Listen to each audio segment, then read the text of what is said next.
Hello, everyone. Welcome back to the podcast. I'm your host, Ajoe21love, here with Sports Movie Topics, episode number 55. Hope everyone's having a good day, and hope everyone had a good but safe 4th of July weekend. Uh, Independence Day yesterday, so hope everyone had a good but safe, whether you relaxed with family, chilled, or went out, uh, and with friends or whichever. Just hope everyone had a good but celebratory 4th of July weekend. Uh, I'm Ajoe21love here with Sports Movie Topics. Uh, if you're new to the podcast and you like this episode, like. Also, if you want to see more, subscribe. Also, help out. So, first, what I wanted to talk about today, a few things. So, I'll talk about the NBA Finals is now set. The Milwaukee Bucks versus the Phoenix Suns now set. So, I'll go over that as well as my prediction as to who and how many games I believe it'll be. Also, UFC 264 is this Saturday. Poirier versus Mcgregor, the trilogy, the third fight is going to happen. I'll go over the main card, give my predictions as well on thoughts on each fight. But yeah, but first, I'll talk about the NBA Finals. So, first, the Phoenix Suns took care of the Clippers in game six, in 6 games, excuse me, to help propel Chris Paul to his first NBA Finals, as well as the rest. I believe Jay Crowder, yeah, is the only one of the starters that, because he was in the NBA Finals last year as part of Miami Heat, who had a really good run in the bubble, who fell short to the Lakers, but he's the only one currently as a starter that has been in the NBA Finals. So, and see, they took care of the Suns in six, or excuse me, Clippers in 6 games. It was really a testament, I would say, to how far these Phoenix Suns have come. I mean, I picked them to come out of the West to represent in the NBA Finals against the Nets. Obviously, the Nets fell short against Bucks, but hey, 1 out of 2 ain't bad, I would say. As far as predictions go, I mean, without Kawhi Leonard, the Clippers were, they were still gutsy. They still had some fight left in them. They are a talented team, with Beverly, Reggie Jackson, and Paul George, etc.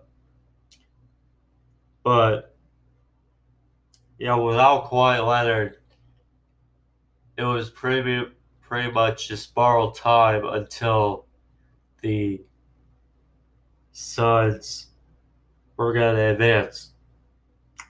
Now, Chris Paul coming back from the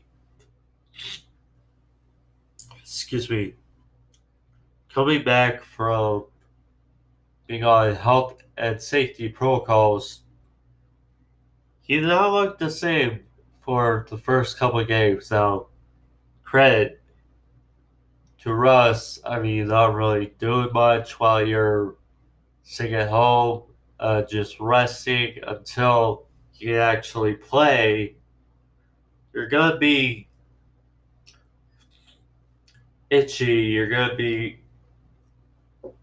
still waiting to be back in that groove, in which Chris Paul it took some time, but in Game 6 he just went wild.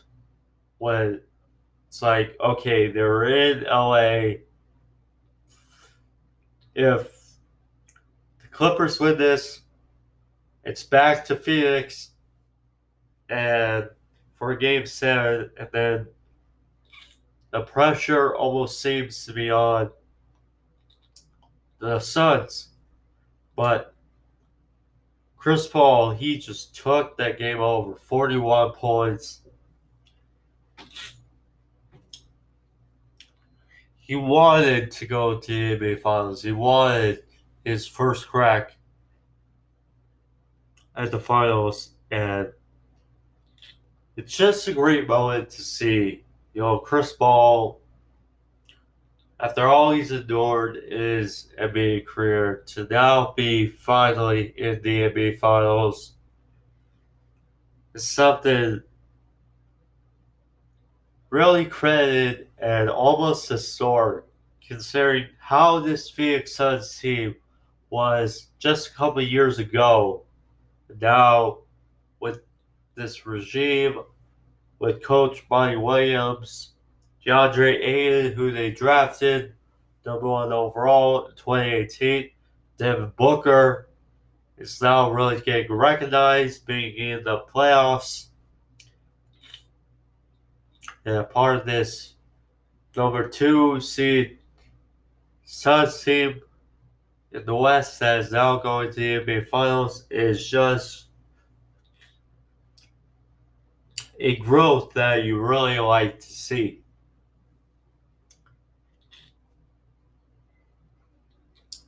Now, to the other side, the Milwaukee Bucks, who Saturday night they took care of the Atlanta Hawks.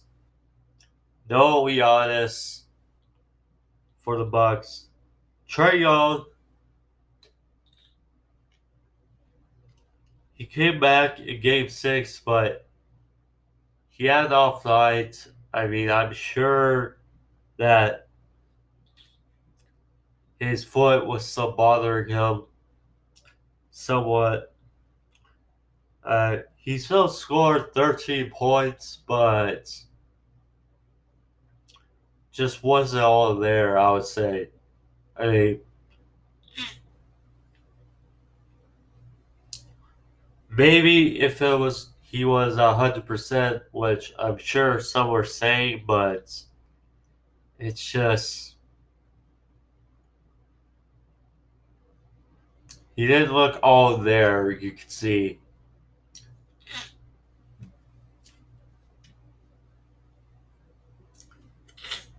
Yeah, but nonetheless, no Giannis, and a real credit to the Milwaukee Bucks, who seemed like the momentum was a little turning for the Hawks, but we saw in Game 5 that the Hawks needed Trae Young more than the Bucks seemingly needed Giannis, because you saw in Game 5 and Game 6, Drew Holiday, Brook Lopez, Chris Middleton, I mean, they all stepped up, and credit to them.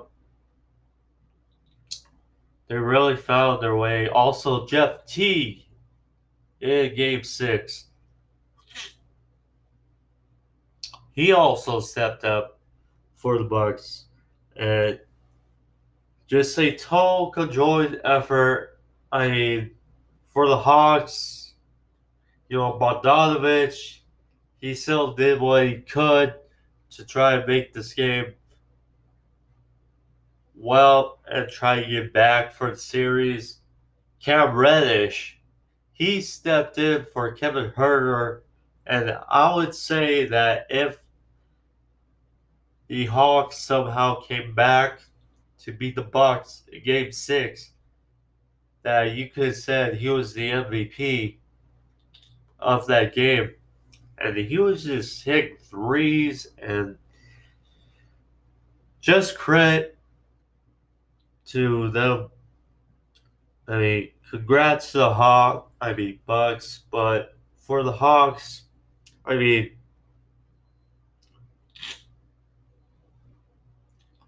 they'll be back. I mean, yes,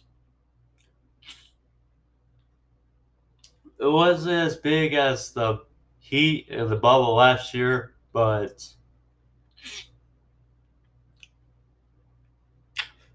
what they did in the playoffs this year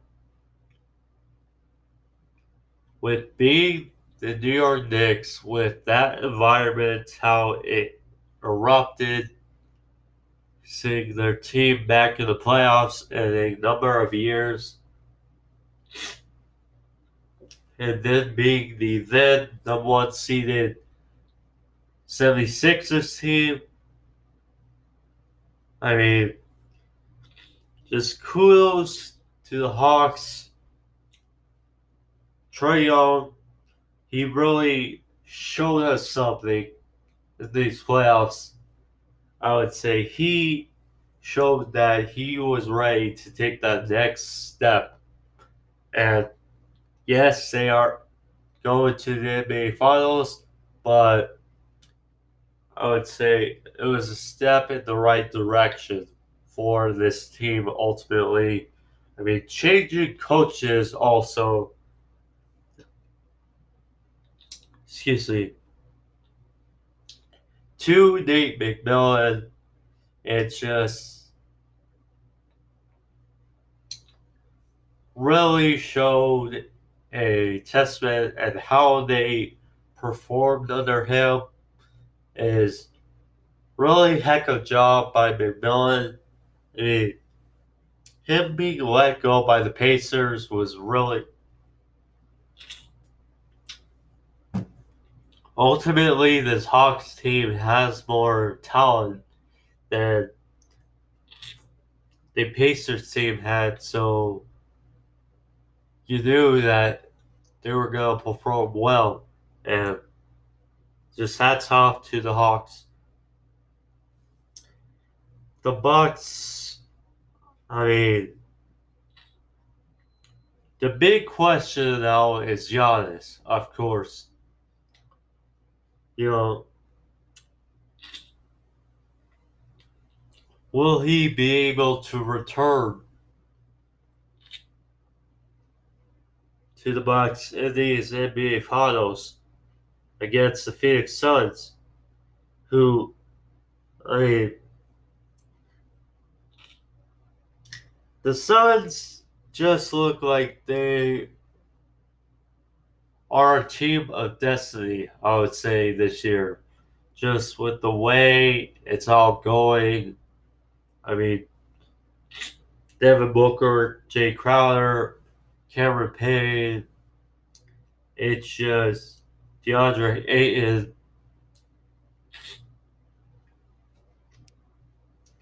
I mean, they beat the MVP in Jokic. They beat the defending champion LA Lakers. And then a very solid Clipper team.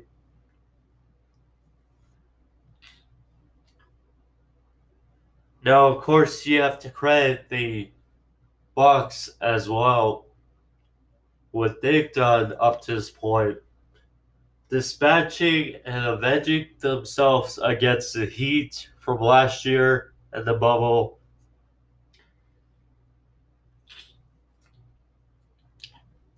getting past the Brooklyn Nets, who many, including me, saw going to the NBA Finals. Then now being this young and fierce, out of the blue, pretty much Hawk team, Atlanta Hawks.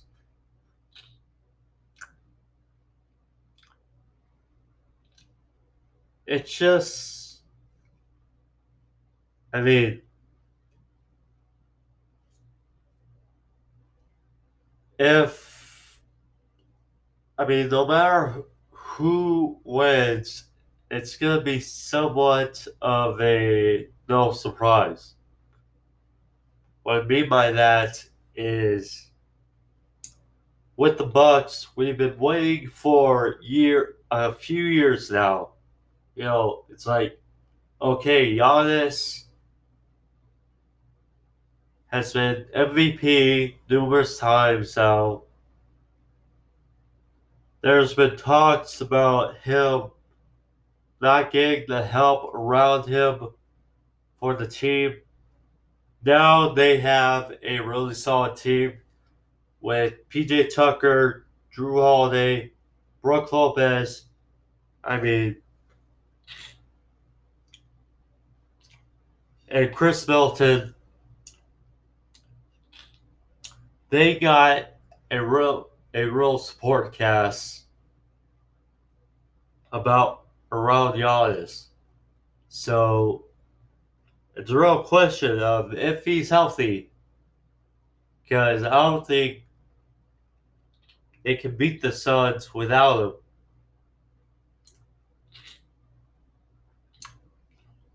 Can they finally close the deal? Because that narrative is still there.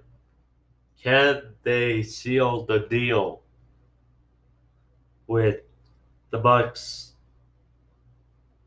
It's like we've been waiting for years. It can't finally happen. With the Suns, you know,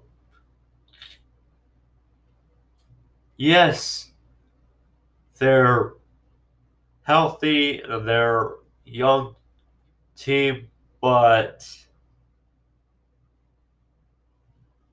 this is basically Chris Paul's moment to get a championship, because you don't know if they're going to be back.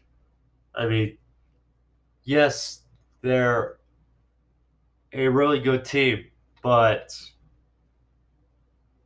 Chris Paul, when they acquired him, brought this culture seemingly of a stability and a aggressiveness,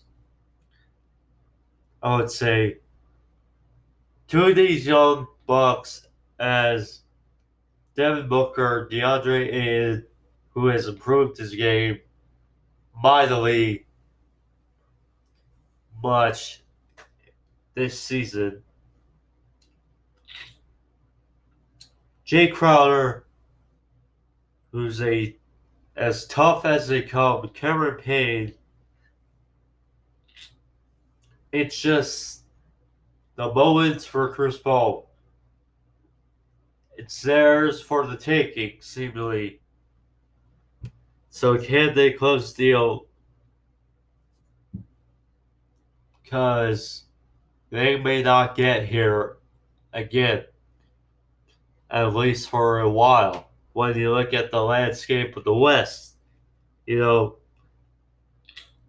the Jazz will still be loaded. The Lakers, I mean,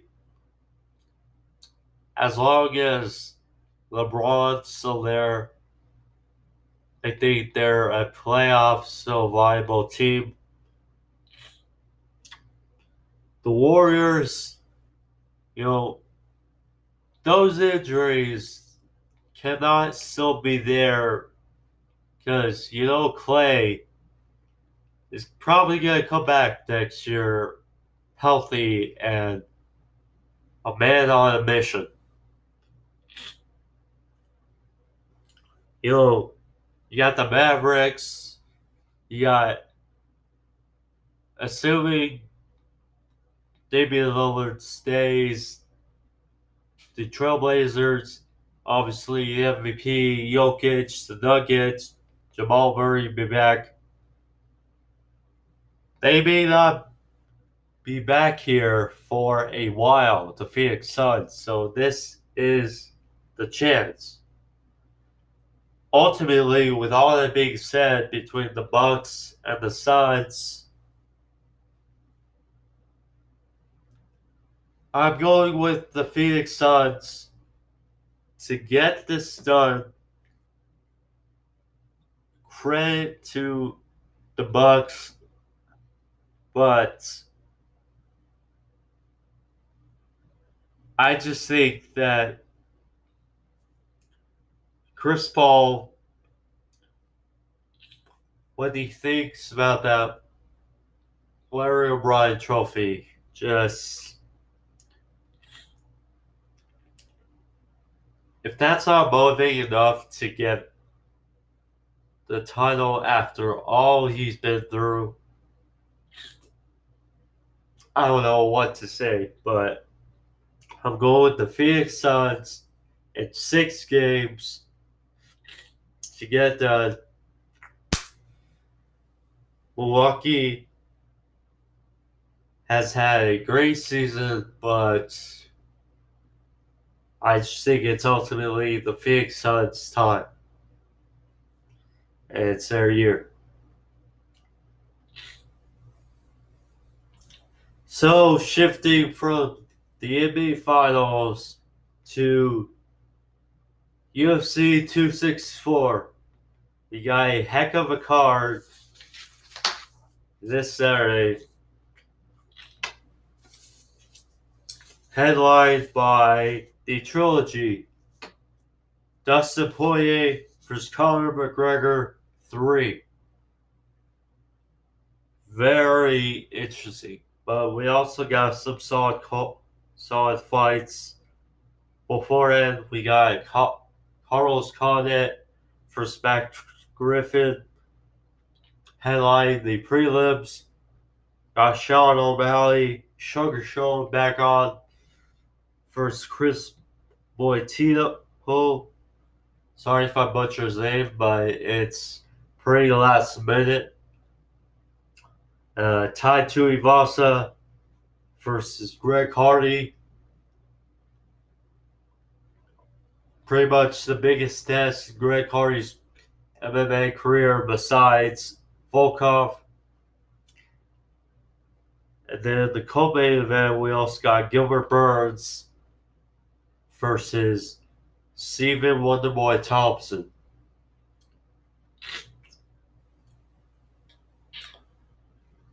So, with Sean O'Malley's original opponent, I believe it was Sean Brady, he fell out.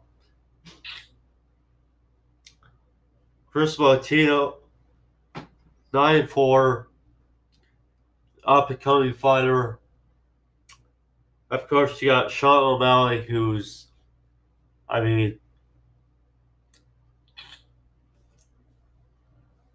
he just seems like it's weird with him, I would say, with Sean O'Malley. He always seems to be going with the flow. It's like nothing really phases him. Now, credit against Marlon Vera, he did have that leg injury, which ultimately cost him in that fight. But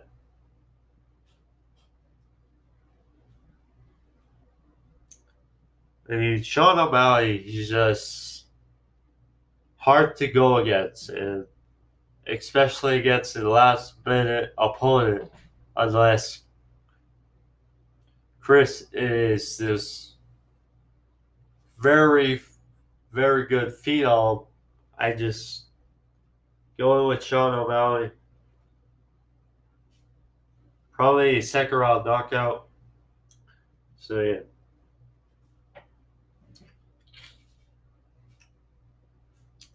Next we have Tai Tuivasa versus Greg Hardy. Tai Tuivasa, Mr. Shuey from Down Under. He is as competitive as they come. Uh, he can knock you out. Uh, Greg Hardy, you know, currently 7-3 with no contest.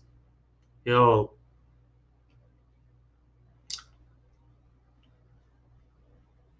of course, the question is this: you ready to take those big next step really in his career?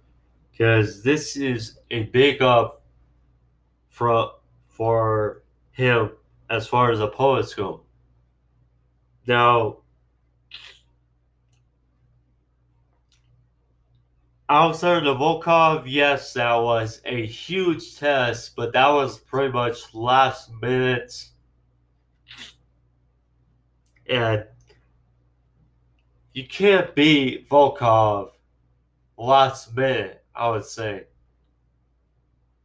Especially when you got Greg Hardy, how he's still learning with his UFC career.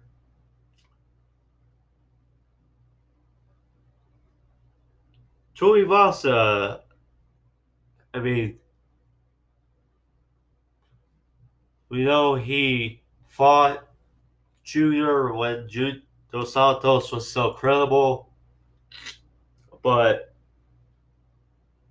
he couldn't get it done. So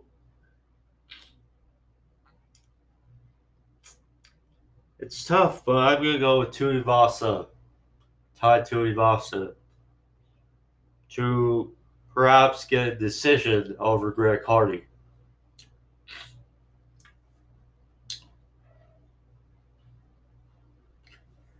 Next to the Kobe event, Gilbert Burns versus Stephen Wonderboy Thompson.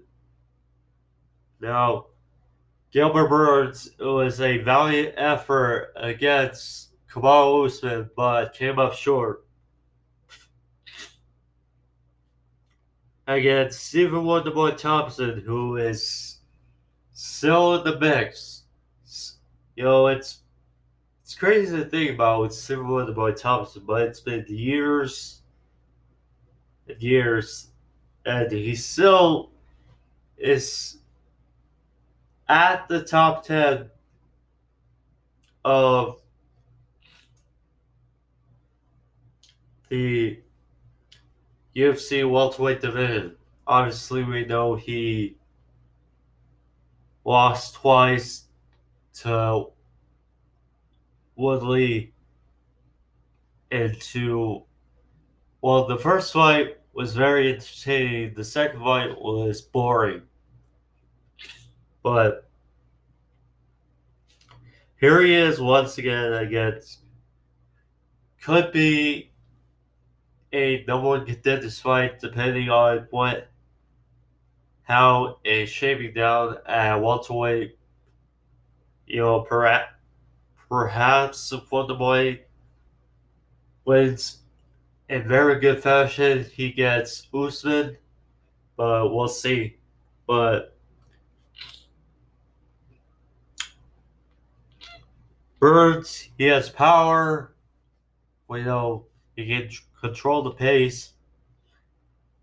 Wonderboy, he sticks it out. He's got that technical striking. You know, he doesn't have that one punch knockout power, but he does have. He can finish you like in bunches. He was almost like a mosquito, and with his power, because it's not just one bite and you're done. It's basically, like 1, 2, 3, 4, 5, then you're done. Unless he kicks you, because he knows he has those fierce head kicks. that can knock you down. So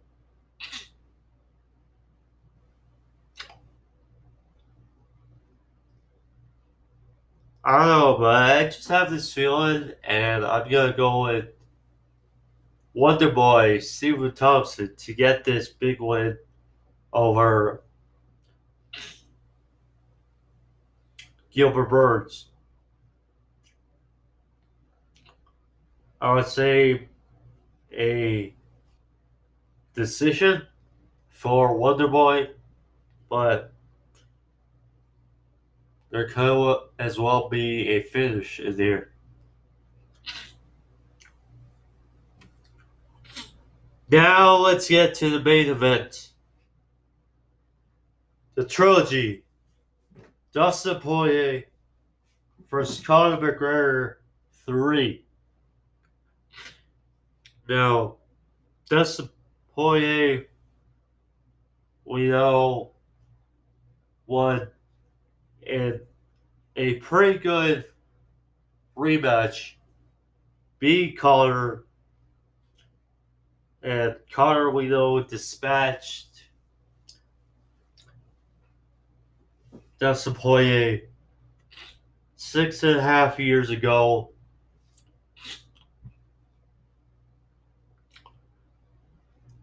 in the first fight. Now, Conor, we know that he fought Cowboy Donald Cerrone and sacked him after a layoff. Then he comes back. He did look good, but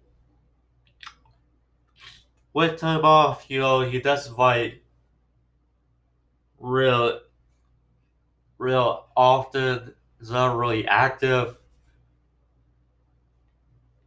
but he did look okay in the second fight. Now, with once again, because the other thing is the first fight was at featherweight, and of course we know that that was on Connor's rise to fame, and the second fight was at lightweight, so obviously 10 pounds plus. Connor got in Poirier's head in the first fight and kind of took him out badly. This time it was more respective, or the rematch was more respective. Now with this third fight, it's getting a little chippy because obviously with the donation to Dustin Poirier's fund, which Connor did donate, but to a different charity.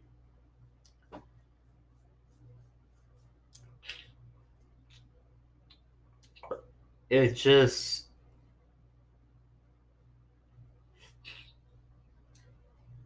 the only question I have is how motivated is Connor?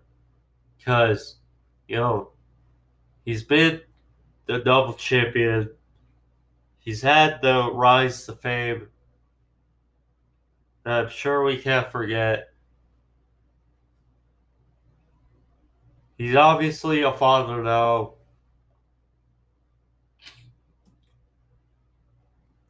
He's made a boatload of money. It's just, I just can't go against Conor McGregor. I just can't. You know, so I'm going with McGregor to avenge the second fight. A little more motivated Conor McGregor, and he wins the trilogy against Poirier. So, yeah, going with McGregor, I would say probably not first round, but I would say a second round knockout for McGregor. Okay, so with that's my UFC 264 preview uh, of the main card. Hope you guys enjoy it. That's all I have for the episode today, but hope you guys enjoyed it. If you like this video, click the like button. Also, if you want to see more of sports UFC topics where I cover news, give my thoughts, as well as my pro wrestling reviews, click that subscribe button. Check more for the channel. With that, thank you. Again, hope everyone had a safe but fun 4th of July weekend.